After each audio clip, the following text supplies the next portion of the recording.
दोस्तों, कोई नहीं जानता कौन कितना जिएगा, कितना उम्र पार करेगा, लेकिन इंसान ने एक एवरेज बना रखी है 60 ईयर्स। 60 साल की एक एवरेज ज़िंदगी की इंसान मान कर चलता है। यदि इंसान के जीवन के 40 साल पार कर लिए हैं तो लौटने की तैयारी प्रारंभ करें, इससे पहले कि सब किया धरा निरर्थक हो जाए। अच्छा, लौटना क्यों है, लौटना कहाँ है, लौटना कैसे है, इसे जानने और समझने और लौटने का निर्णय लेने के लिए टॉल्स्टॉय की एक बहुत ही मशहूर कहानी है। आइए आपको सुनाते हैं। लौटना कभी आसान नहीं होता। एक आदमी राजा के पास गया कि वह बहुत ही गरीब था, उसके पास कुछ भी नहीं था, उसे मदद चाहिए थी। राजा दयालु था, उसने पूछा क्या मदद चाहिए। उसने कहा थोड़ी सी ज़मीन चाहिए। राजा ने कहा ठीक है, कल सूर्योदय पर तुम यहाँ आना, इस ज़मीन पर तुम दौड़ना, तो जितनी देर ज़मीन पर तुम दौड़ पाओगे उतनी ज़मीन तुम्हारी। लेकिन ध्यान रहे, जहाँ से तुम दौड़ना शुरू करोगे सूर्यास्त तक तुम्हें वहीं वापस लौट कर आना होगा, अन्यथा कुछ भी नहीं मिलेगा। वह आदमी खुश हुआ। सुबह हुई, सूर्योदय के साथ वह आदमी दौड़ने लगा। दौड़ता रहा। सूरज सिर पर चढ़ आया था, लेकिन आदमी का दौड़ना नहीं रुका। वह हाँफ रहा था, लेकिन वह नहीं रुका।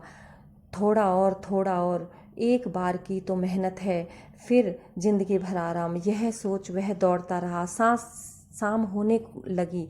आदमी को याद आया कि लौटना भी तो है, वरना कुछ नहीं मिलेगा। उसने देखा वह काफ़ी दूर चला आया था, अब उसे लौटना था, पर कैसे लौटता। सूरज पश्चिम की ओर मुड़ चुका था। यह देख आदमी ने पूरा दम लगाया। वह लौट सकता था, पर समय तेजी से बढ़ रहा था, थोड़ी ताकत और लगानी होगी। वह पूरा गति से दौड़ने लगा। अब दौड़ा नहीं जा रहा था, वह थक कर गिर गया, उसके प्राण वहीं निकल गए। राजा यह सब देख रहा था। अपने सहकर्मियों के साथ राजा वहाँ आया और आदमी पर ज़मीन पर गिरा। राजा ने कहा कि उसे गौर से देखा, फिर सिर्फ इतना कहा कि सिर्फ इसे 2 गज ज़मीन की दरकार थी, खामखा यह इतना दौड़ रहा था। आदमी को लौटना था, पर वह लौट नहीं पाया। वह वहाँ लौट गया जहाँ से कोई लौट कर ही नहीं आता।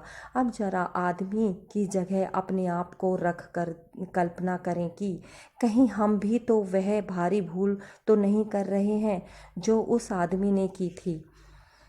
हमें अपनी चाहतों की सीमा का पता नहीं होता। हमारी ज़रूरतें तो सीमित होती हैं, पर चाहते अनंत। अपनी चाहतों के मोह में हम लौटने की तैयारी ही नहीं करते, और जब करते हैं तो बहुत देर हो चुकी होती है। फिर हमारे पास कुछ भी नहीं बचता। हम सभी दौड़ रहे हैं बिना यह समझे कि सूरज समय पर लौट जाता है। अभिमन्यु भी लौटना नहीं जानता था। हम सभी अभी अभिमन्यु हैं। सच कहूँ तो जो लौटना जानता है वह जीना भी जानता है, पर लौटना इतना भी आसान नहीं होता। टॉल्स्टॉय की कहानी का वह पात्र समय से लौट आता। मैं ईश्वर से प्रार्थना करती हूँ कि हम सभी समय पर लौट पाएं। लौटने का विवेक, निर्णय, सामर्थ्य हम सबको मिले।